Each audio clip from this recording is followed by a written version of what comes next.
others. How does that make you feel then? It makes me feel as I've been served up at 11. Okay, what You know when you go out for a steak meal and you're waiting for your steak to turn up and they bring you a lemon, what do you do with it? What do you do with a lemon? So, it drains your it pockets, drains your doesn't it? pockets, it really does, every month. And if you've got more than one, which if you go back in the mid-2000s, property investors were buying new builds off plan, hand over fist. Developers were giving generous discounts, generous cashbacks. Most property investors were buying no money down using Mortgage Express same-day remortgaging. I did many of those, and I know lots of investors that did them because I arranged all the mortgages on them. So there are a lot of those around still today. All city centres have negative equity and negative cash flow in properties. We can make hay out of, or we can make gold out of these lemons, which we're going to show you how to do it. You all have very good news on the news that the property market is going and everything is nice and rosy, but the fact is there are still 1/5 of UK properties are still in negative or no equity situation. That's the reality, 1/5. So there's a massive market. Your estate agent will love you if you can turn these properties into profits and pay his commission. So, that's a 1-bedroom flat. It's lovely, isn't it? Nice, orange building, modern, lovely place. It is a lemon. It is a typical lemon. It is a lemon. 1-bedroom flat. Have a guess. How much do you think it's worth in Manchester? 105? 105? Very close. There was one for sale for £99,000. It wasn't sold for the last 8 months. The only trouble was this property had a mortgage of outstanding of 136. So if next door was saying 99 and there's 136 mortgage outstanding, how much upside down is that? About £40,000, isn't it? 40,000. Good £40,000. So if you had to sell this property, Doug, £40,000. One second-hand Aston Martin I on the would window. have happily paid somebody £10,000 to take the problem away. Would you like to buy his, actually? We'll give you £10,000 to get rid of it. No, you didn't have to.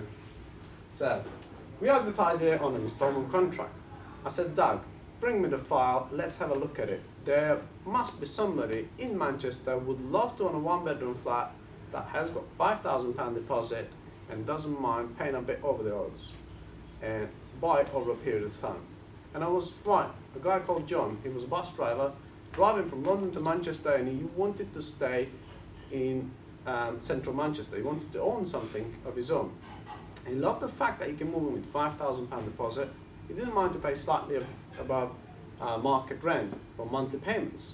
So all of a sudden, we turn monthly negative cash flow of £135 into £260 positive. Do you want to know how? Yeah. If you own a leasehold property, who pays the ground rent and who pays the service charge? The owner. Yeah. If you rent it out, who pays the ground rent and service charge still? Correct. If you sell it on an instalment contract, now who pays the service charge and ground rent? Buyer. Correct. So, all of a sudden, you're making money on the monthly payments, then you converted you pass the service charge and ground rent from yourself to your buyer. That creates £260 net cash flow every month. That's £15,000 over a 5-year period. So we made £20,000 from a £40,000 upside down property just by signing on an instalment contract vendor term agreement. How much profit is that? Anyone would like to guess? No, Well, that's 20,000 profit plus a £40,000 negative equity, so it's actually worth 60,000 on a property that was £40,000 the wrong way up. Isn't that fascinating? 120 a month. There are hundreds, maybe thousands of property investors that own these properties. Actually, on this one, you have a fourth payday. And the fourth payday is the owner. So you can say, well, look, I will remove it. Write this down. Write this down because it's very important. How much negative equity do you have on this property, sir? Of £40,000. How much would you pay me to wipe that off on your behalf? Well, I'll pay you £10,000. Okay, well you pay me £10,000, I'll get £5,000 from the buyer, I'll make some money from the cash flow, I'll make some money from the back-end profit. Now you've got a fourth payday. Isn't that powerful? Yeah. Actually, this owner giving you money to get rid of the property.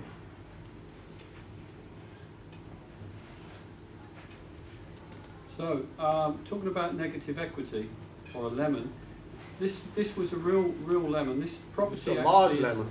is East London, close to City Airport, just by Woolwich Ferry.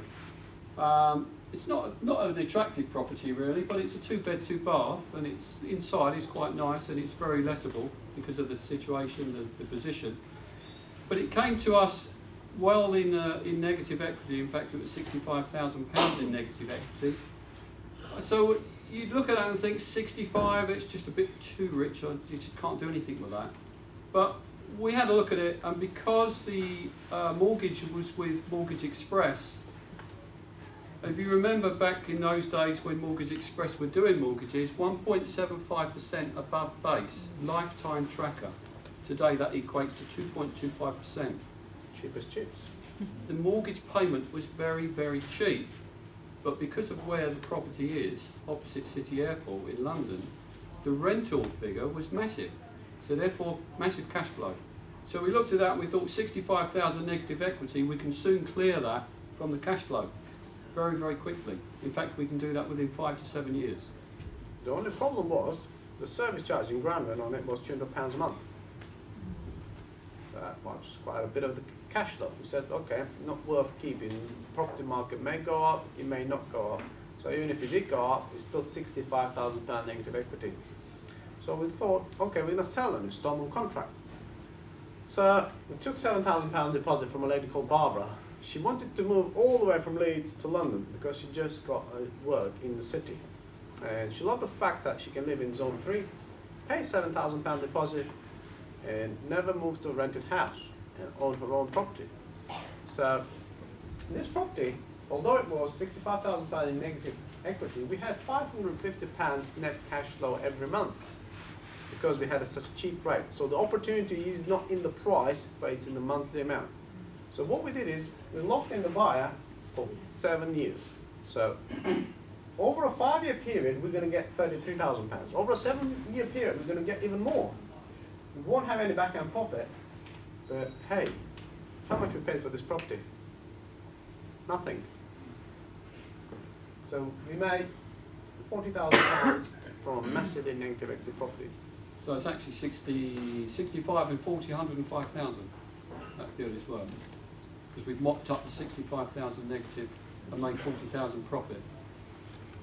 We'll answer your questions at the end. Please write them down. So that's the lemons. We're just going to look at the scenario where we're purchasing a property, because that's where these examples so far is where we haven't had to pay any money for the property. We're just simply babysitting or looking after on behalf of the property owner.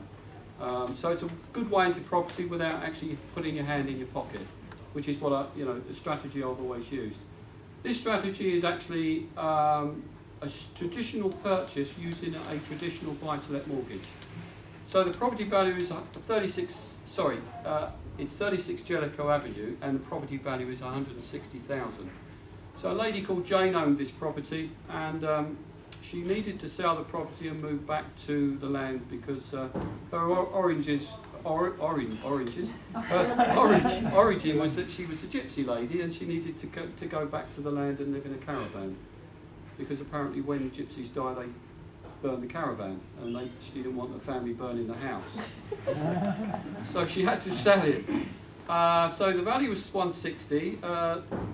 Outstanding mortgage to NatWest Bank was 24,000. Fairly standard stuff. She wanted to buy the caravan and the bit of land, and so she could put her horses there and see out her days with her grandchildren. The caravan was going to cost £78,000, one of those nice chrome-sided, lovely things. So we agreed that we would pay her what she needed, not what she wanted, which is 160,000. We agreed to pay her what she needed. So we said, if we give you 110,000 now, that buys your caravan and pays off the mortgage and gives you some money in the bank. Of course, we owe you some more money, so we'll pay you later on. We'll pay you another £25,000. That equates to 135,000. So, funny enough, we call that strategy some now, some later, because that's exactly what we've agreed. So, we've gone to the bank and raised £120,000 based on the value of £160,000. So, if we paid her 110, we've got £10,000 cash back. So, if you can follow that, that looks a bit like that. So, we've raised the money from the bank and given her that, and we owe her that little bit later on. Okay, you follow that? That's the house. It's just an ordinary 3-bedroom ex-council house. Quite nicely looked after, very nice interior. That's the poshest ex-council house you're going to see. She had 8 doors, about £1,000. Tiles imported from Italy. Kitchen probably worth a good £25,000. So that's the lady, that's Jane, and that's Mesud, and that's her love child. Jane did love Mesud very much, she really did. And in fact, when that was the day she came to the office to collect her later bit. But she came earlier rather than later, because we said later would be within 60 months, and she came within 6 months and wanted the later bit. So we used a little nibbling technique, which was to nibble back some of that later money because of early settlement. If you have a contract that says, I'll pay you £25,000 in 5 years, and if someone wants it in 6 months, do you think you can renegotiate that? Yes. How much would you pay them? 5. I like it. Half man. Well, we were a little bit more generous and we agreed a settlement of 10. So how much we end up paying for the house? 120, yeah, that's correct. Where do you think we got the 10 from? We had the cash Bank. back, 10 grand cash back. We just gave her the cash back that we'd received. So that was her collecting her £10,000 from us on the day. And she wrote a little testimonial while she was there. And she loved Mesud for so much. Probably can't read that, but it says Doug and Mesud spelled with a little love heart. She loved him so much. And she was really happy. Happy that she got rid of her problem and she got the caravan. And she made a lot of money out the land that she bought. So it was a win-win situation. So we sold it on a vendor term agreement, and although the value was 160,000, which was confirmed by my mortgage lender when I raised the mortgage, we sold it on for 18995. That was greedy me, yeah. Doug said, you will never sell that on that price. I said, Doug, well, we're selling your negative equity properties in Manchester well over the market value. Well, they're only paying £5,000 to move in today. So they're not paying the whole £190,000 today. So surely somebody will go on there. He said, you're never going to sell at that price. No way. I said, let's put it on Rightmove. You never know. We put it on Rightmove, and all of a sudden we had 31 calls. People ringing. I want it. I want it. I want it. I want it. I had one Indian chap. He came in with all his family. He wanted it. He put his holding deposit down, but he couldn't come up with the rest of the deposit. Next day, I offered it to another Indian family. They came with £5,000 cash in their hand. So the house was sold. This property, because we bought it quite cheap, we had a small mortgage on it. The cash flow on it was massive, £606 a month. Okay, over a 60-month period, that's £36,000. A massive £57,000 backhand profit. Remember, we bought this property that was worth 160 for 120. How much discount is that? 40. It's 25% discount, isn't it? That's a good 25% discount. And here, we sold it for 190. That's 25% above market value. So you got another 25% there. So, do you understand where the profits come from? You're charging a high price, and you're getting a discount. So each property that you get discounted, and so on, installment contract, you're going to make massive amount of money, huge amount of money, crazy amount of money. So you can flip it, but you're not going to make that much. But on an installment contract, you make double that. That's the beauty.